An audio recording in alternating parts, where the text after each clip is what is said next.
guys, welcome back to another exciting episode of Social Trends on AtikuLive, and I'm your favorite host, Sarah, and I have with me Steve Tony Bacanista. Good morning, viewers.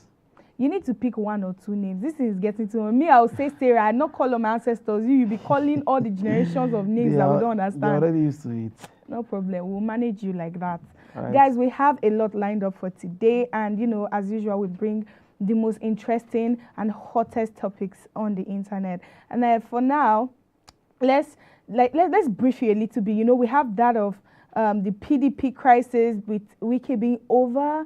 There's a lot going on. There's insecurity, bandits surrendering, repenting or what.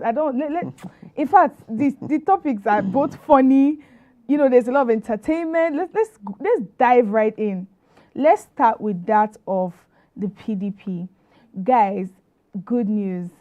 Finally, there is peace in PDP. Finally. The governorship candidate for Kaduna State, Issa Ashiru, has issued a statement that the crisis between Atiku and Wike is now declared over. Officially. Well, you see, to start with, I've always maintained that what is happening in PDP is not really a crisis, but an issue that PDP has the capacity to manage and resolve. PDP is the only party that can boast of well-functional, efficient, and effective internal resolution mechanism to address issues that arise of pre-convention, pre-congresses, or post-election and post-congresses. And just yesterday, the candidates of the party, governorship candidates of the party, who by their rights are leaders of the party and emerging leaders in the country, because by the grace of God, they will be elected as governors in their states. They will be chief executives of their respective federating units, and they will take charge of the affairs of the state and the party, and in their state. And before their ascension as chief executive, they started showing leadership by first honoring the invitation of His Excellency Atiku-Wike, the former vice president and the candidate of the party for the 2020 presidential election. Wow. And as a father, they receive a lot of guidance, tutorship, and everything. And His Excellency Atiku-Wike show the fatherly role, play fatherly role, and with that in mind, they were so excited, motivated, and their morale went high. So with that in mind, they took up themselves to visit a respected leader, a star boy in PDP and in the country, a performer, Mr. Project, who is not coming to the project by mouth, but by his action and service. And the person is His Excellency Governor Wike, who is a runner-up in the last presidential primary. And they went to him and they held meetings together. And His Excellency, the incoming Excellency rather, Right Honorable Ashiru Kudan came out and said, look, the crisis in this party is over. The supposed crisis, because like I said, it's not a crisis, it's a family affair. True. It's a family affair, and the family, now the opposition expected to cash out from what is happening in the family, PDP family. But the umbrella is big enough to accommodate and also to concile every interest. And His Excellency, who is a man of his word, and he also made a pledge, if you can recall, at the PDP primaries, PDP convention rather, while he was giving his speech, he said that he is an aspirant. He is seeking the mandate of the party to run to emerge a flag bearer of the party. But in any event, he is bound and will support anybody that emerges as the flag bearer of the party. So I believe that he has had that in mind. That look, I'm working for this. Yes, so we can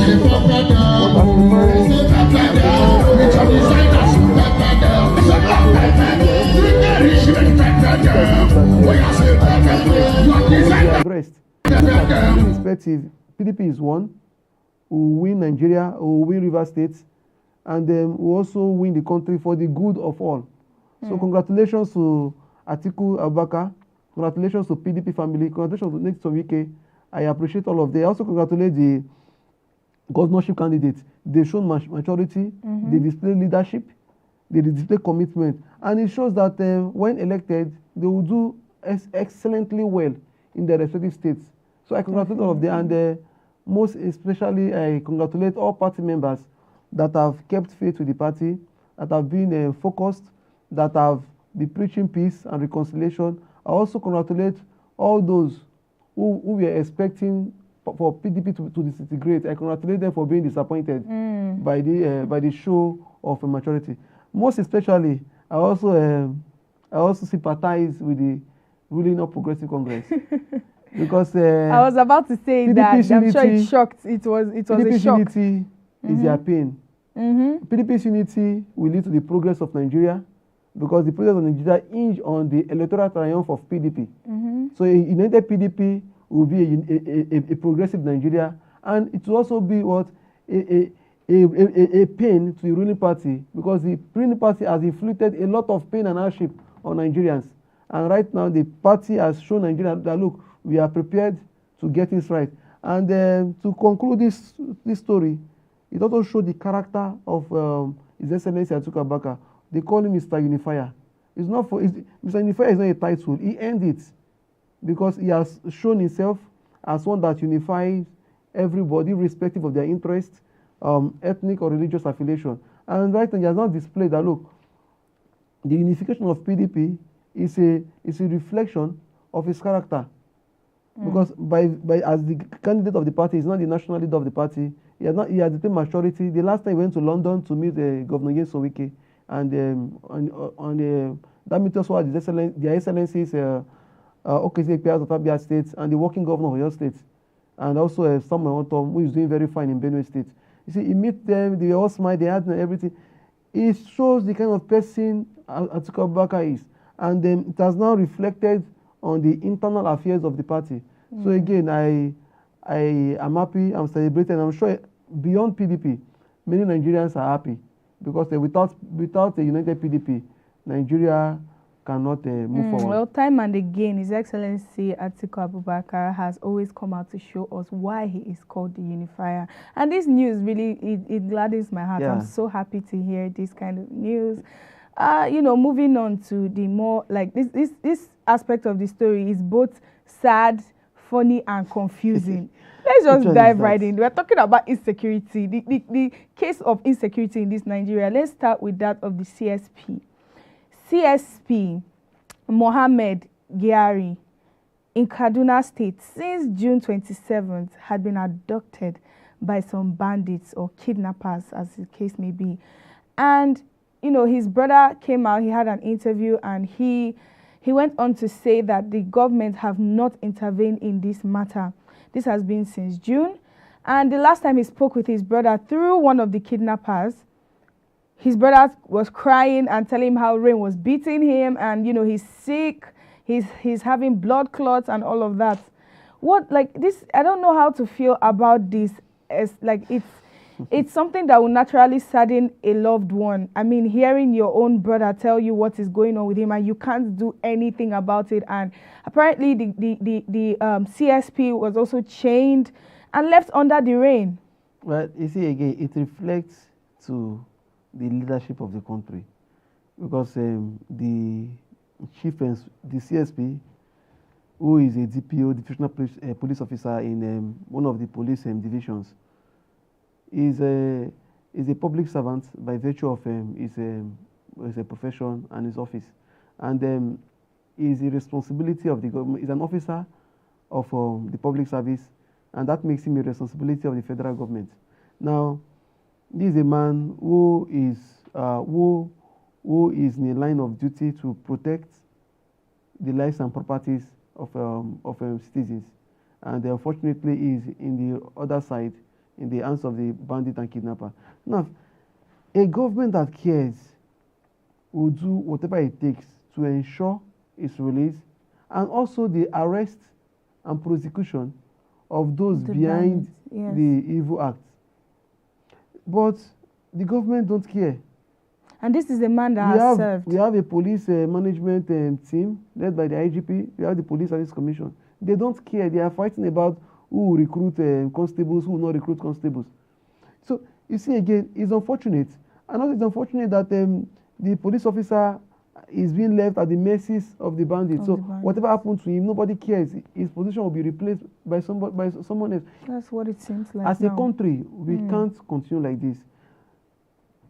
The travel of the DPO, we know that send a wrong signal to other security personnel. So they'll be more concerned with their own personal safety than doing their job as law enforcement officers. So it's sad that the family of the DPO will come out to lay such kind of complaint. In fact, it's an indictment on the IGP, the Minister of Police Affairs, the Police Service Commission Chairman, and also the President of the Federal Republic of Nigeria, Muhammadu Buhari. So it is painful that we are even discussing this. Ideally, we should not be discussing this. In advanced society, where things work, you will not see this kind of thing. True. So it's unfortunate, and I sympathize with the family. I pray that God will touch the heart of the kidnappers. The brother goes on to say that the kidnappers demanded for a ransom of 20 million naira, and they were able to come up with 2 million naira. But these kidnappers collected the 2 million naira and never got back to them, never, released this man or anything. 20 million naira is not a little sum of money, guys. It's a lot. You see, some persons have taken kidnapping as a farmland, where they go to farm, harvest their crop, and then go to the market to sell their wares. In this situation, the farm itself is crime. The harvest is innocent Nigerians. After kidnapping them, they go to the market by calling their relatives to demand for ransom in exchange of. So it is unfortunate that when you put it that way, it's actually kind of yes, again, it's kind of true. As sad as it is, but that's the truth. And it's unfortunate that this keep going on and going. We've not, during the government of Obasanjo and Atiku-Wike for 8 years, we hardly hear something like this. Even at the height of the Niger Delta crisis, when expatriates were being kidnapped by some militants, the government ensure that their releases are secured, and also put effort to protect them to avoid future recurrence. Yaradua government came and improved on it. Jonathan Sambo came, they improved on it. Aside the only thing was that the Boko Haram challenge that sprang up, and even at that, the government made effort to address it, and they were making progress until the coming of this Muhammadu Buhari administration. Buhari is a retired general, a former head of state. I expect him to do more than this. See, it is sad, honestly speaking, that kidnappers will be asking for 20 million naira from a police CSP whose 10-year salary may not be even up to the 20 million naira. At all. Understand? So yes. It's unfortunate that his family, and I'm sure that before they raise that 2 million naira, they must have sold a lot of properties, pleaded with friends and everything, relatives and all of that. So it is sad. It is very sad. It's just very sad because, guys, if you realize it these days, like, evil now goes on under the sun. Like it's a normal thing now to see someone just point gun at you and snatch what is in your hand. Growing up, it's more like, oh, it's at night that these kind of things happen. That's why your parents will tell you, come home early. But now, even in the afternoon, under hot sun, someone will stop and pick you up in a car.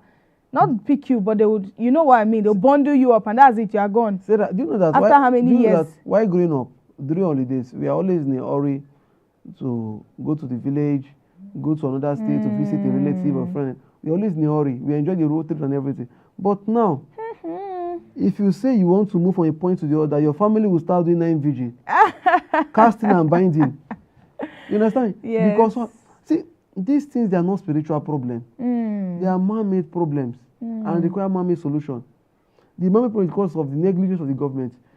Our security agents, they are well trained to address this kind of challenges. But there is the leadership gap and lack of political will from the commander-in-chief down to the Minister of Defense and Police Affairs, Interior, IGP, down to various chains of authority. So you see, to appreciate it, now look at what is happening in your states.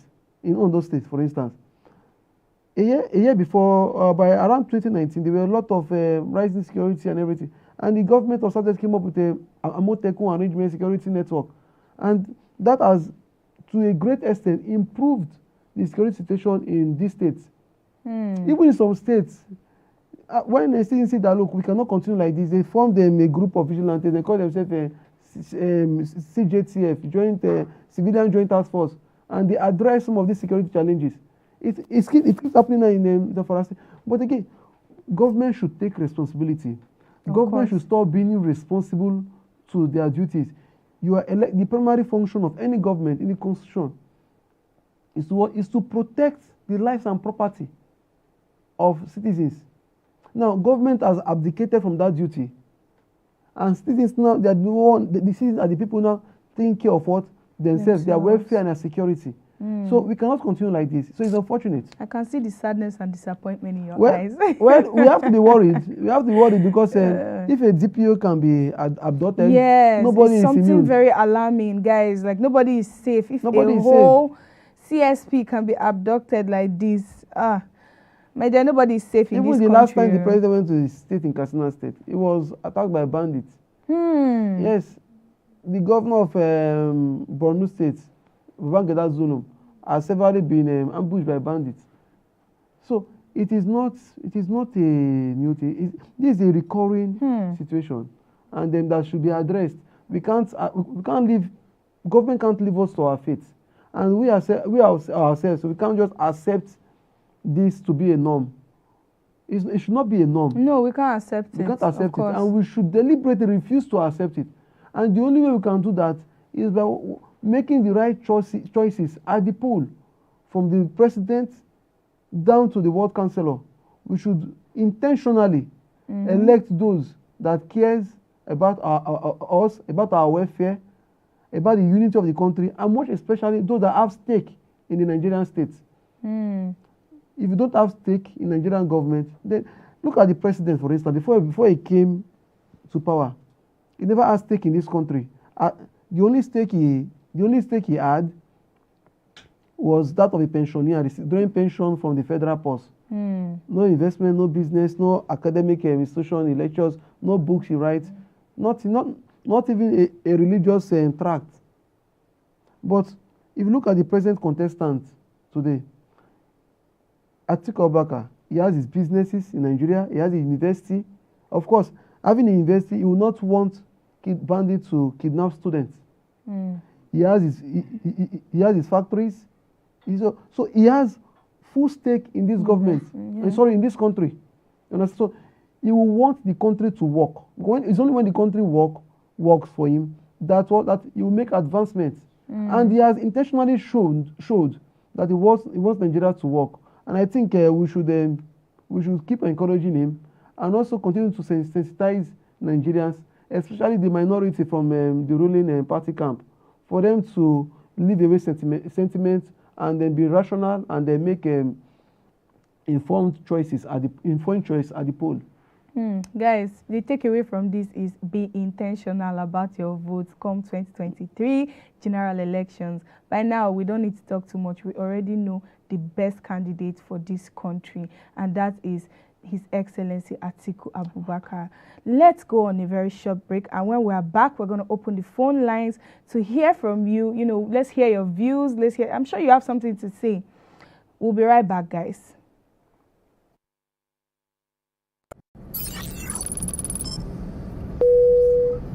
Hello, ladies and gentlemen. This is your captain speaking. Welcome aboard Flight 2023 Atiku-Okowa 2023. I have my co-pilot here with me, Dr. Ifeanyi Okowa, keeping track on all navigation systems. Our destination is a united Nigeria. Right now, we're cruising at 2022 feet above sea level. Before we arrive at our destination, let me give you a brief update on what to expect at our destination. Number 1. The temperature is going to be hot on security issues. 2, the people are going to be better educated, and the educational system and healthcare will be accessible to every citizen. 3, the economy is going to be thriving and booming. And of course, there'll be true federalism. This and many more to be expected for a united and prosperous Nigeria. So sit back and relax, and before you know it, if we all join hands together, we shall arrive at the new united Nigeria we all dream of soon enough. My name is Atiku-Abubakar. As one, we can get it done.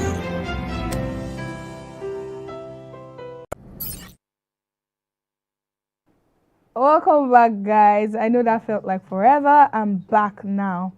So, how are you feeling? I'm good, always good. You're always happy. I need to know what you're always eating that's making you happy. You see, in this administration, yes, what's making you happy? You see, despite the deliberate hardship imposed on us by the present administration and the APC government at all levels, our happiness is hope for a better tomorrow. True. And the hope for a better tomorrow is the hope that in 7+ months' time, we'll go to the poll, we'll elect His Excellency Alhaji Atiku-Wike and the People's Democratic Party candidates at all levels. And also that is a step to a new and better direction to revamp our economy, our welfare, and also bring back the joy in us as citizens that we deserve. So that's why I'm always happy. So, they say darkness may last for the night, but joy comes in the morning. Guys, that is amazing. That's amazing. I like that one. Let's move. We are supposed to have so much to talk about today, but the space of time. But let's try and merge everything so that people will hear everything today. There's a case of, in fact, this is drama, pure comedy going on in Kaduna. How can bandits arrest a thief and hand him over to the police? This is not pot calling kettle black. What's going on? The funny thing is that these bandits, they arrested a man for stealing, and they took this man to the authorities, and they told this man that it's not aware that stealing is a crime under the law. Then not just that, they ensured that this man was handed over to the police. They followed this man to the point of his arrest, where he was being handed over to the police. Wow. And they told him that he should desist from criminal activities. Guys, so, are you listening to this? Now, you see, again, bandits, they are now, I said something that they are rolling what we call parallel system of government. In Borno State, the bandits, they have their governor, they have this, they have that. So, the failure of the government to tackle insecurity. Now, it's mentioned that even the bandits are not also immune from insecurity. So they are criminals, they are terrorists, but they don't want to be victims of crime. So they arrest people that comes to threaten their own means of criminality. So I think it's also an indictment of the security agencies. Come on, bandits brought thief to you. You arrest the thief. Thank you, sir.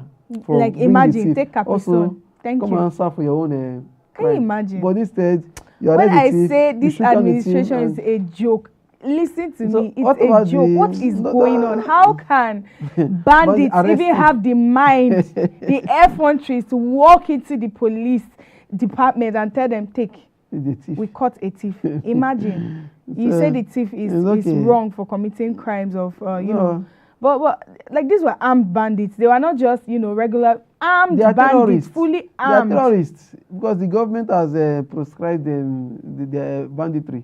So they are full-blown terrorists and they are enemies of the state. This particular talk is giving me some chills. Guys, let's move on to the next. And it's still on bandits, still on insecurity and terrorism, all joined together. In Zamfara State, a group of bandits have repented and they have pledged allegiance to the APC government. What is going on? Again, can you see? Kawu Baraje, who was the former chieftain of the APC, he came out and said, look, that bandits are mercenaries created by APC to win 2015 election. Now, whether I like it or not, is not far from the truth with the recent happenings. Bandits repenting, pledging allegiance to the APC in Zamfara State. Now I ask myself, is this a script or what? Do you get? I'm pledging to fight insecurity. Why now? Election is approaching. The other time again, a bandit on wanted list, Toji, was turbaned in a community in same Zamfara State. So again, you see that is a pattern that has been consistent. So the APC should come out and clearly tell Nigerians what they really know about banditry. That's what we don't know. And it's also incumbent on the incoming government of Atiku-Wike to look into this, because Nigerians want to know the origin, the root cause of all this, with a way to find a permanent solution. Because these people have wreaked so much havoc and pains on citizens. So it's unfortunate, and it's funny, hilarious, that a bandit will come tomorrow, be on the campaign trail with probably the candidate of the ruling party, and be saying, vote this man who will end insecurity. Let me now give you the joke of the day, where the bandit spokesperson came out to say, we will stand by the ruling party to fight against insecurity. They have always been standing with the ruling party, so it's not a new narrative. I was so confused, like, how can insecurity fight insecurity? How can a bandit fight against insecurity? Can the kingdom fight against itself? I don't understand. I was so confused. So it's interesting and also funny. And Governor Matawale of Zamfara State should know that Nigerians are not fools. Of course. We can read between the lines. Guys, moving on, we have the case of the Labour Party presidential candidate, Peter Obi. He said, and I quote, that he is richer than the President of the United States, Joe Biden. Take note, guys, Joe Biden is worth $8.9 million. But Labour Party presidential candidate said that he is worth more than that. Well, no doubt. Whether I say it's worth more than that or not. But again, are we interested of his financial state? Don't forget, in 2018, Asiwaju Bola Tinubu told the people of Osun State that, look, vote Gboyega Oyetola, who was then the chief of staff to the former governor, Aregbesola, voting as governor. I'm not interested in your money. I'm richer than Osun State. That arrogance, the same arrogance that Governor Peter Obi displayed, tell Nigerians in the US that, look, I am richer than Biden. I'm not coming to steal. People that steal, they don't steal because they are rich or they are poor. It's because they are greedy. Once a man is greedy, he will not have contentment. So he wants to gather illicitly. There is no crime in being rich, but there is crime in being but there is something immoral in being greedy, and there is crime in stealing. Now, Governor Peter Obi, with due respect, insulted the sensibilities of Nigerians. We are not interested in who is rich or who is not rich. We are interested in who can do the job, who is competent. If we need a rich man to handle the affairs of Nigeria, we will let Aliko Dangote. In our states, we have billionaires, but they are not chief executives. See, it's about who can do the job, who is competent, who is rich. The Nigerian president office, the office of the president, is not for who. It's not, we don't need someone that will occupy the additional money, but somebody that will be occupied there, execute implement policies that is geared towards what aiding a better lives for Nigerians, also improve our welfare and protect our lives and properties. True. This is what we want. We don't need all this richer than this is not a money contest. When Peter Obi ran as governor, it was sponsored by this oil magnate Atoyeze. Again, you are rich. No, that even though I say he's rich, but he's being crowdfunded by some Nigerians and some diasporans. Why is not using his money? So we are not interested in whether you are rich or you are not rich. You see, this is why I still respect Atiku-Wike. Your personal wealth, your personal advancement is due to your personal effort. Now, when you are coming to public service, when you are seeking mandates, you now tell them, I will do this. I have capacity to do this. And I will achieve this by doing this. Now, that is when the electorate will now say, okay, if indeed you know what you are doing, and you are telling them that you will do this to achieve this, then that means you truly know what you are doing. Atiku-Wike, for instance, is one of the brains behind the formation of Economic and Financial Crimes Commission, EFCC. Equally, ICPC, Independent Crimes and Other Practices Commission, Other Corrupt Practice Commission. Now, by virtue of him doing that, he came up with institutions to fight graft and corruption. So he's not telling you that he will not steal. He's showing you that he's not interested in what pilfering of public resources, but what interested of putting institutions that will address this issue and will ensure that those that touch public resources are brought to book. Again, we have distinction in this. So if Peter Obi wants to be a priest or wants to preach morality, come on, he can be doing that and be talking about how he's richer, he's not rich. But talking about he's richer than Bill Clinton, Joe Biden, Barack Obama, even Dangote, we are not interested in that. We want someone that will serve and not someone that is a billionaire. Yes, sir. We've taken notes, sir. Don't be angry. No, I'm not angry. I'm just, right. I'm just being concerned. Because over time, we'll be measuring public servants by virtue of irrelevancies. I know. Moving on. This one is just very funny. This one, I will call this pre-election entertainment. Guys, get ready. Now, these days, like, the case of Senator Dino Melaye and Femi Fani-Kayode, there is a lot going on social media. They are at war on social media right now. You know, they both released videos using their aides as extras. It's like it's not just a video. These are skits. These are legit skits directed and produced. It's even funny if you watch. You know, Senator Dino Melaye has always been a skit maker. He sometimes passes message through skit making. But before now, he used to do it solo. Sometimes when he was a senator, he used to sing and everything. He was Christian, he's singing senator and all of that. But the funny aspect is that we are now in an electionary period where we expect entertainment. So for the very first time, Nigerians will not just be bored with words, will also be seeing drama, skit making and everything. And this time around, Dino is now working with a crew. And I think that he will give Sabinus a run for his money. Sabinus is one of my favorite skit makers. So, when I watched the video, I was laughing. But again, it tells what we have to expect. That in this election season, this electoral season, electioneering rather, we should watch out for entertainment. We should watch out for dancing, music, drama, and everything to pass a message. And then Senator Dino Melaye opened the floor when he said that they acted the script, and of course he passed a message. Fani-Kayode, who is also known for something else which I will not mention on air, also came up with his aid to counter Senator Dino Melaye. And aside Dino Melaye, if you can recall, Governor Atiku-Wike, a governor, he has been moving with live band.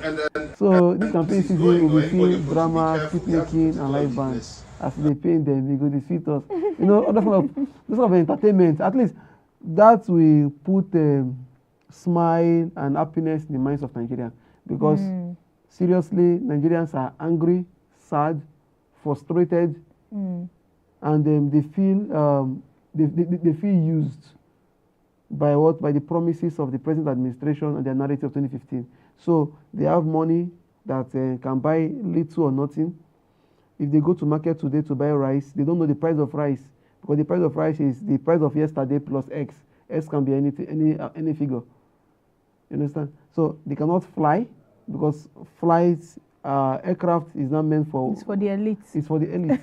They cannot move on the road because moving on the road you have banditry. So you have to prepare for the cost of the transportation plus maybe 50 million ransom, depending on the character of. I'm laughing, but this is a serious matter, guys. So Nigeria, we are boxed in a situation, in a sad situation. Now again, if you're a student, you cannot go to classroom because lecturers are on strike. The government is not interested with the demands of the lecturers, so you are forced to be home. You're unhappy. If you are If you are working in an organization, the take-home pay doesn't take you home. You are also unhappy. If you're a civil servant, you're also unhappy because sometimes IPPIS short pay you. You're also unhappy, and even the take-home pay of food doesn't take you home. Promotion doesn't come as at when due. There's no motivation, no training, little or no training. So the system is geared to frustrate Nigerians, and it's deliberate. So Senator Melaye, Governor Wike, they've now responded to the emotional and psychological feelings of Nigerians. You know who this reminds me of? It reminds me of our former First Lady, Patience Jonathan. Yes. Remember that when the Chibok girls kidnapping case came up, she was concerned. She was. And she was like, come on. Why are you shedding innocent blood? But people took it as a joke. But look at it today. We don't even have a mother figure right now to come out and console us. Our mother figure is a Dubai-based Nigerian who doesn't give a damn, who only comes in maybe once in a year, once in 2 years, and is in Dubai they're enjoying facilities and public amenities that our husbands have refused to provide. Imagine, in this country. Those ones were provided by the government of that country. So why can't it be used as an example? It is a sign of irresponsibility. In society that works, you cannot hear or see of this, but only in Nigeria, even our neighboring country like Benin Republic, Ghana, even Niger Republic, which Buhari preferred to Nigeria, you will not hear nor see that. But it's only in Nigeria. It's because we have a government that don't care. And it's only a matter of time before they will start campaigning in Dubai. Of course, a presidential candidate is now campaigning in the US. So again, everybody are not running away from Nigeria. So it's unfortunate. And we are happy. We are happy that Governor Wike and Senator Melaye, they've stepped in to fill the void. And you know that whenever Wike wants to speak, people listen to him, people watch him. Because of the live band, the entertainment. And just imagine during the campaigns, when Atiku will speak, live bands will cheer him up. When Senator Melaye, who is the spokesperson of Atiku's presidential campaign, when he wants to pass a message, he uses skit making and everything. So you both you'll be entertained and you still get the message. Understand? So it's a two-way thing. So it's good for Nigerians, it's good for Dino Melaye, it's also good for the skit making industry. Oh my gosh, it's been a very exciting time with you guys. Honestly, this is always the hardest part for me, to let go of my audience. But I have to. You know, we're always here, same time, every day, social trends on AtikuLive. Guys, feel free to interact under these videos. Nobody will kill you. Nobody will get you and, lock you up or something. Share your comments. Let's hear your views. Tell us what is on your mind. I won't judge you, I promise. Like, share, subscribe. The usual now. I don't have to be begging for these things. It's bare minimum for the person you love. You love me as your host. This is bare minimum. All right, guys. Signing out now. Your favorite host, Sarah. And then Tony Bakanista. See you tomorrow, same time.